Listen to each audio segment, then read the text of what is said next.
I just read an article in the Classic Rock magazine, among other places today, that this month marks the 50th anniversary of this album, Layla and Other Assorted Love Songs by Derek and the Dominoes.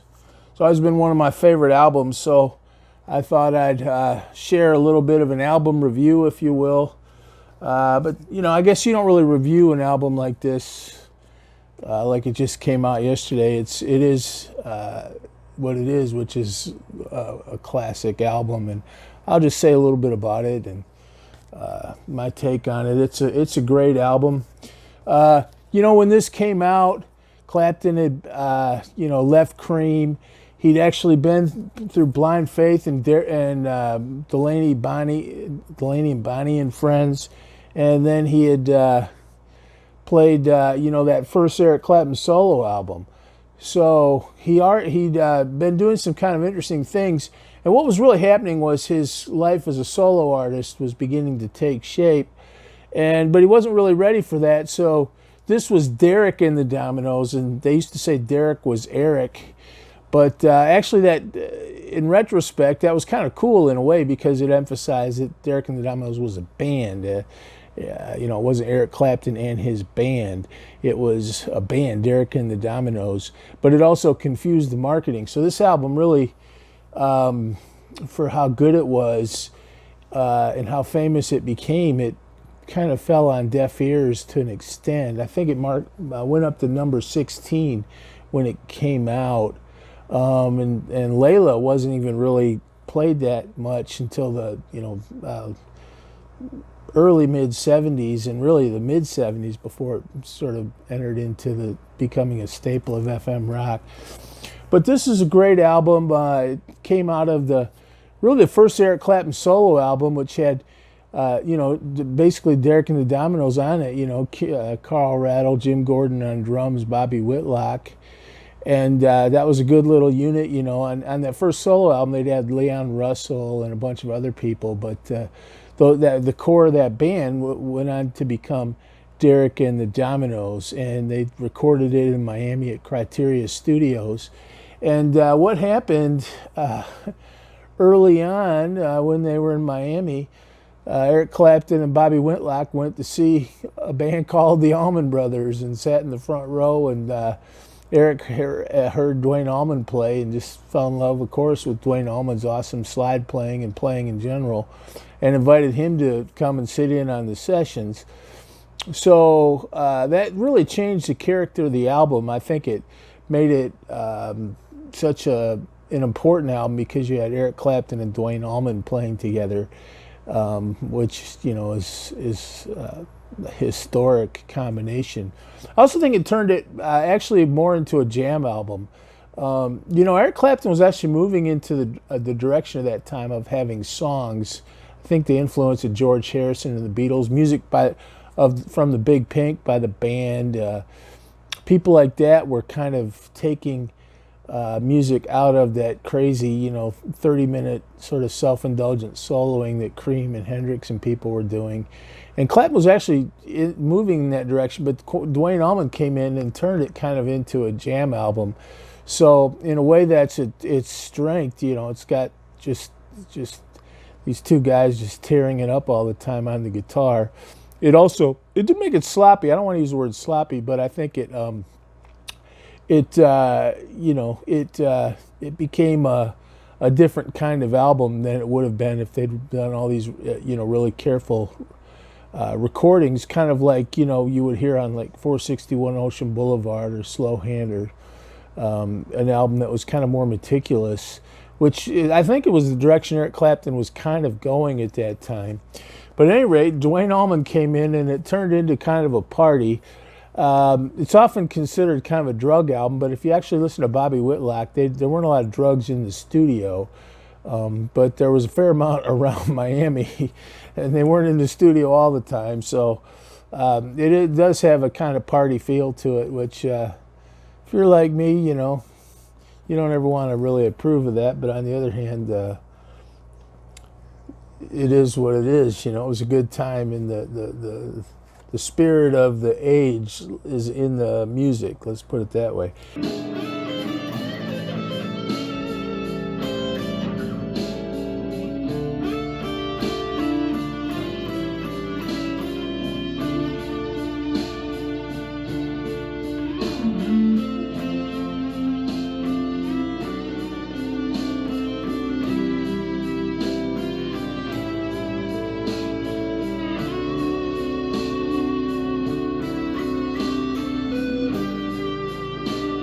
It's a great album. It's got Brownie, Eric Clapton's Brownie on the back cover, which is a Strat he had recently bought in Nashville. It's also on the cover of his first solo album, which I'll probably review in the near future. Look at that thing. It's all worn out. That's that old nitro finish. I think it's a two-color sunburst Strat. I think it's a 59 Strat, or maybe 62. I don't know those years really, but it's he had bought it used in Nashville, so at some guitar store in Nashville, and you know, that's kind of funny about all those old Strats and Telecasters. At the time, you know, you could just walk in and buy them kind of like in a pawn shop or something. Today, those things are worth tens of thousands of dollars. And this one, with the historic value being the so-called Layla guitar, I think it sold for $500,000 at was it Christie's or Sotheby's or one of those auction houses a few years back. So, but look at that, the neck's all worn out. You know, you see the frets. When I was a kid, everybody used to love to look at that guitar. They said you could tell what keys he liked to play in by looking at the neck. I don't know if that's true, but it definitely looks like it's been played. You know, it wasn't hanging on a wall for show. I mean, this thing was played. So. It's got a lot of photos inside. There's that one of Carl Radle that with the whiskey bottle in his mouth, kind of laying there, looks like he's drunk. Bobby Whitlock said that was a joke photo. You watch those Bobby Whitlock videos on YouTube. He's got a channel and he talks about all this stuff.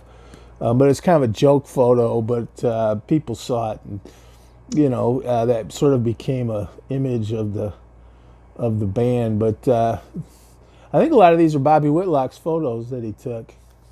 It's got some cool art, you know, on the front.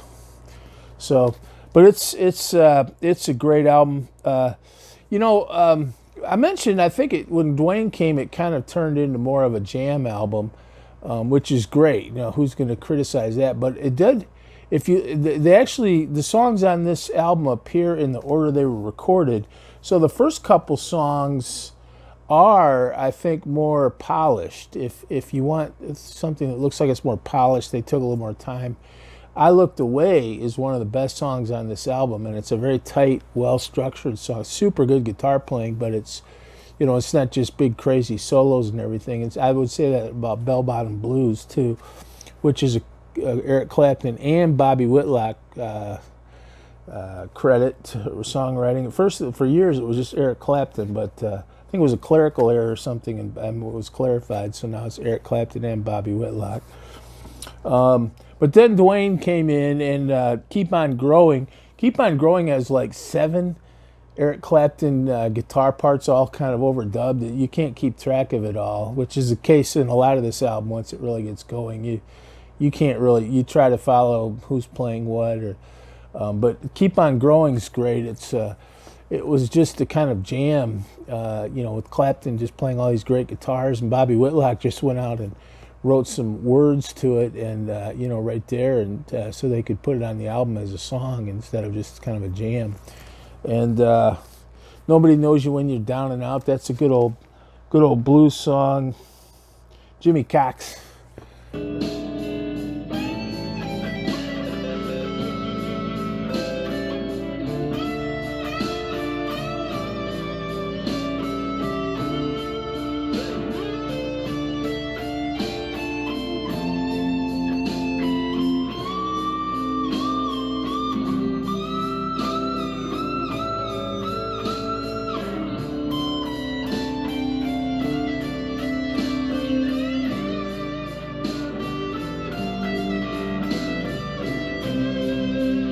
You know what that shows? When Eric Clapton was in Cream, he was a blues guitarist. You read his autobiography, he always wanted to play the blues. And when he was in Cream, they did some blues, but it was always so crazy, and there were just, you didn't have any keyboards or anything, but it was always kind of wild, and big long solos where you had basically three people just playing solos at the same time, and it was I think that got old quickly, especially after you were about 24, 25. You got tired of that pretty quickly.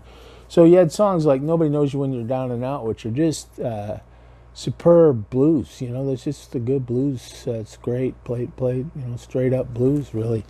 Any Day, it's kind of a cool song. It's got kind of a Hawaiian sound. I remember some people said it wasn't their favorite song on the album, but I like it. It's I think it's dobro, but it's got a kind of a Hawaiian sound. Sounds like you're sitting by a pool watching pretty girls. Any Day is another great one. Any Day, they were really starting to let loose by the time they got to Any Day. And then they got Key to the Highway, which is a great song. I kind of was messing around with that the other night, and I posted some of my soloing on that song. But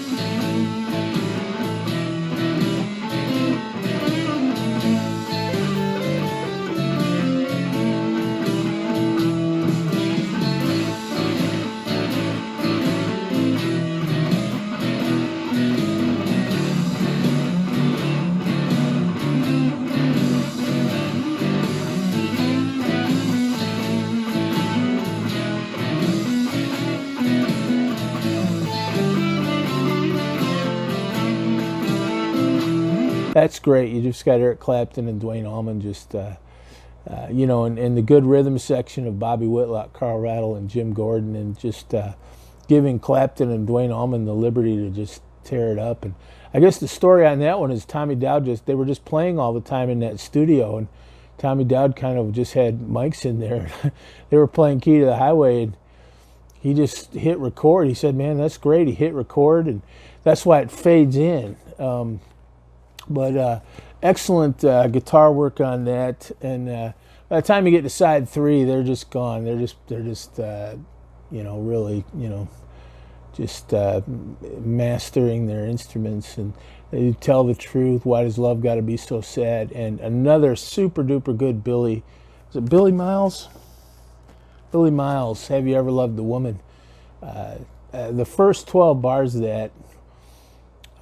There's an Eric Clapton solo. I think it's one of the best solos I've ever heard him do. I mean, if I had to say what my favorite Eric Clapton solos are, it's quite a long blues song, but the first 12-bar solo before the voice comes in, it just opens up with the solo, is, in my opinion, one of the best things I've ever heard Eric Clapton do. And that's saying a lot, because he's always good, and he's been around for 60 years. So, in my opinion, that first 12 bars of Have You Ever Loved a Woman on this album is some of the best. That's one of the best isolated solos he's ever done.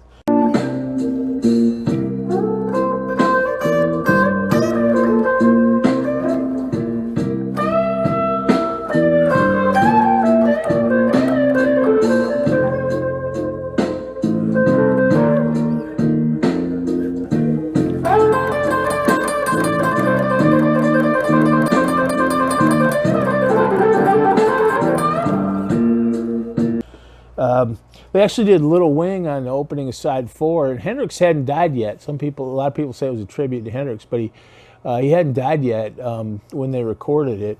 They just liked that song.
died, I think a little while after they recorded it, and then so that sort of elevated the poignancy of their version of it.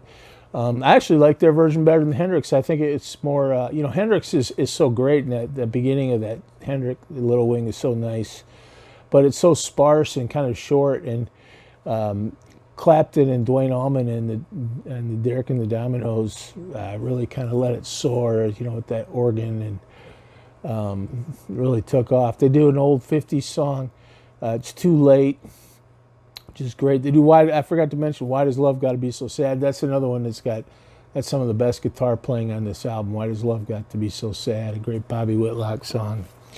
Then, of course, the next to the last song on the album is Layla, And everybody says that was written for Pattie Boyd.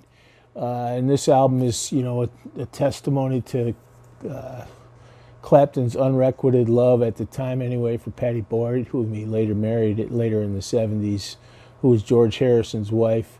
I also heard Bobby Whitlock say that while that he had sort of made early forays into a relationship with Pattie, she'd gone back with George, and that it wasn't like Eric Clapton was singing around crying all the time about Pattie Boyd when he did all these albums. But Layla, in his autobiography, Clapton says he played the song for Pattie and let her know that it was about her, and obviously, what are you going to say, Layla?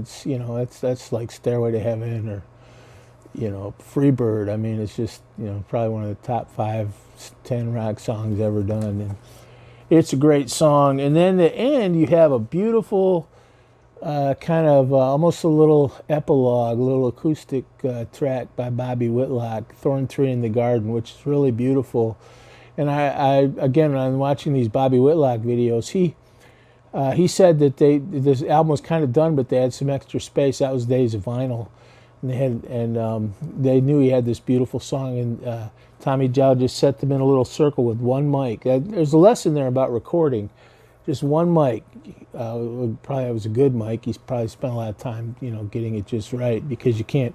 The one thing about recording with one mic is you got to get it right, because you can't go back and adjust much, But he spent a lot of time getting it to sound just right, getting the balance right, all the levels, making sure all the instruments were kind of spaced right, and they sat there and did that beautiful song, Thorn Tree in the Garden, and it was a great ending to the album.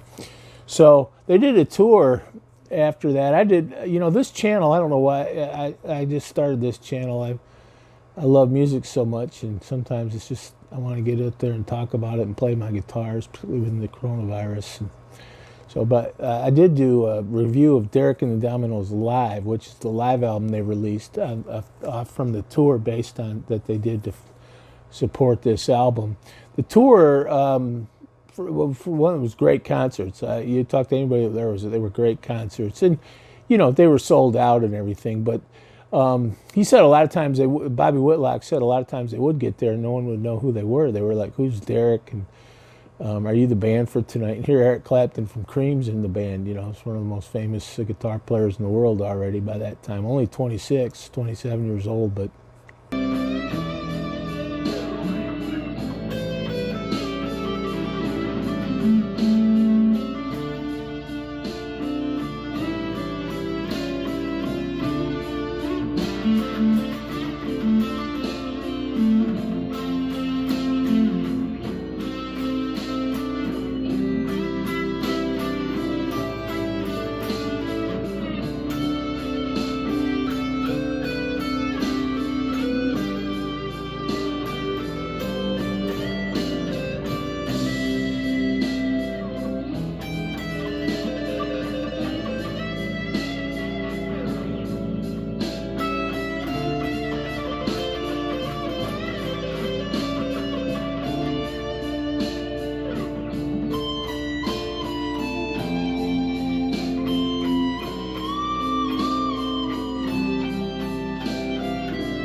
And then, of course, after that tour, they started working on a second album, and the band kind of blew up as I think drugs were starting to take over Mr. Clapton. And also, I think there was a lot of ego problems between Jim Gordon and Eric Clapton in particular. And I don't know what the story is, but and everybody, Jim Gordon's an amazing drummer. I don't play drums, but I respect him from afar, and I've played enough to know that a good drummer will make or break you. And they'll drive you and make you play better, or they'll screw everything up.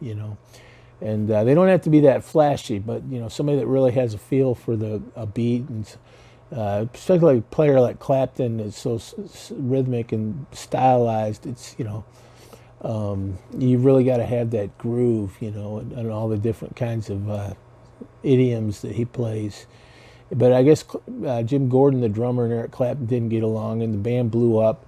And then, of course, Eric Clapton went into the wilderness period where he was with Alice Ormsby Gore, was his girlfriend at the time, and he and she spent a couple years, I think, being naughty, doing bad things, and Clapton didn't play much. And I've heard Bobby Whitlock say people would try to go to his house and he wouldn't even answer the door. And he did go to Mick Jagger and Bianca Jagger's wedding.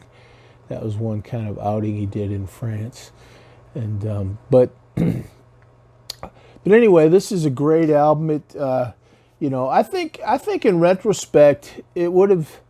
We're so glad it happened that Duane Allman showed up, but he did turn it into kind of a jam double album, big long solos. Whereas I think it was going to be started out to be kind of a nice, polished little album, a rock and roll album. I don't mean like antiseptically polished, but and you hear that on the first couple songs.